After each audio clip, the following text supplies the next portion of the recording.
সুপ্রিয় কৃষক ও খামারি ভাই বোনেরা, আপনারা যেখান থেকে দেখছেন আশা করি সকলে ভালো আছেন, সুস্থ আছেন। আমার যে অর্নামেন্টাল ফিশ ফার্ম রয়েছে, এই অর্নামেন্টাল ফিশ ফার্মে আপনাদেরকে এর আগে আমি দেখাইছিলাম খুবই স্বল্প খরচে কিভাবে আপনারা ট্যাঙ্কগুলো করবেন এবং পলিথিন দিয়ে, যেখানে একটা ইটের ট্যাঙ্ক করতে প্রায় 10 থেকে 15,000 টাকা দরকার, এবং সেখানে একটা ট্যাঙ্ক আমি কীভাবে 1 থেকে 1,500 টাকার ভিতরে করা যায় এটা দেখাইছিলাম। কিন্তু 1 বছরের মাথায় আমার ট্যাঙ্কগুলোর কী অবস্থা হয়েছে আপনাদেরকে দেখাই। একটু এদিকে আসেন, দেখেন। জাস্ট আমার এই ট্যাঙ্কগুলো 1 বছর এখনও হয়নি। এই যে পলিথিনগুলো দেখেন ফেটে গেছে, পলিথিনগুলো একদম কুড়মুড়ো হয়ে গেছে। এই যে দেখেন, এই যে এই পাশ দিয়ে দেখেন, এগুলোতে সবগুলো ফেটে গেছে।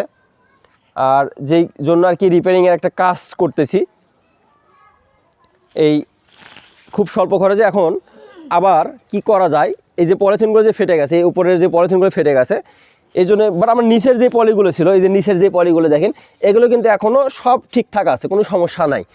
এখানে এই 4টা ট্যাঙ্কে আমার এই সমস্যাগুলো হয়েছে, বাট আদার্স ওই পাশে যে আমার হাউসগুলো ছিল বা ওই পাশে যে ট্যাঙ্কগুলো ছিল, এখানে একটা বড় একটা বিশাল একটা ট্যাঙ্ক আছে, এই যে এই ট্যাঙ্কটা আছে, এই ট্যাঙ্কে কিন্তু এই ধরনের সমস্যাগুলো হয়নি। বাট কী জন্য হয়নি বা এই ট্যাঙ্কগুলোতে কী জন্য সমস্যা হয়েছে এটা একটু যদি খুব সংক্ষেপে বলি। আমার এই 4টা ট্যাঙ্কে এই দিক দিয়ে যখন রোদ যায়, রোদ মানে প্রচণ্ড সারাদিন এখানে রোদ পড়ে, এবং সারাদিনের যে তাপ এবং অতিরিক্ত তাপের কারণে আমার এই পলিথিনগুলোর যে উপরের যে ওয়ালটা ছিল, ওয়ালের উপর দিয়ে এটা কিন্তু ফেটে গেছে। বাট যেই ট্যাঙ্কগুলো আমার ছায়াতে ছিল, সেই ছায়াতে যেই ট্যাঙ্কগুলো ছিল, এই ট্যাঙ্কগুলো কিন্তু কখনো ফাটে নেই, এবং এগুলো মোটামুটি 2-3 বছর লাস্টিং দিচ্ছে। তাই আলহামদুলিল্লাহ অনেক ভালোই এগুলোর আর কি লাস্টিং হচ্ছে। আর এই ট্যাঙ্কগুলো যেহেতু ফেটে গেছে, এখন তো নিচে যেহেতু ভালো রয়েছে, আমার নিচের যে পলিগুলো এগুলো সব ভালো আছে।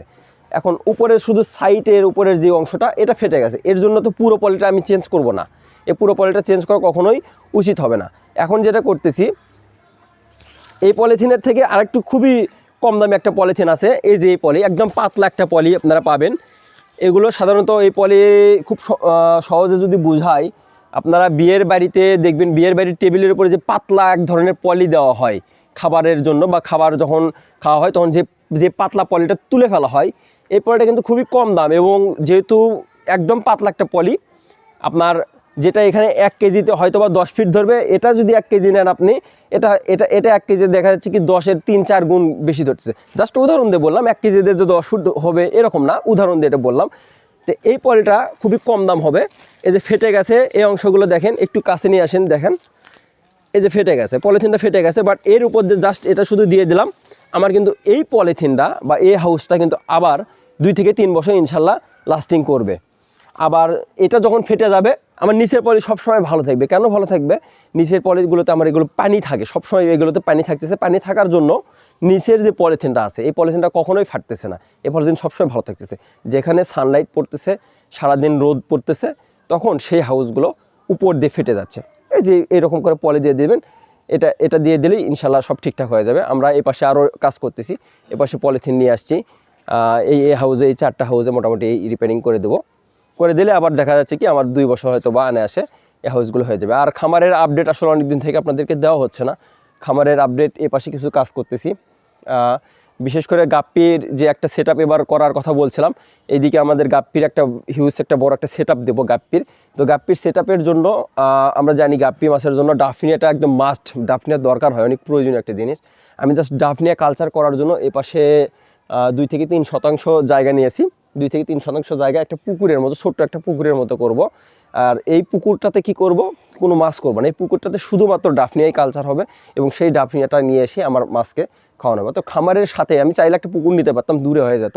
তো এখন দূরে থেকে প্রতিনিয়ত খাবার বা ডাফনিয়াটা ধরে নিয়ে আসা একটু কষ্টকর হয়ে যায়।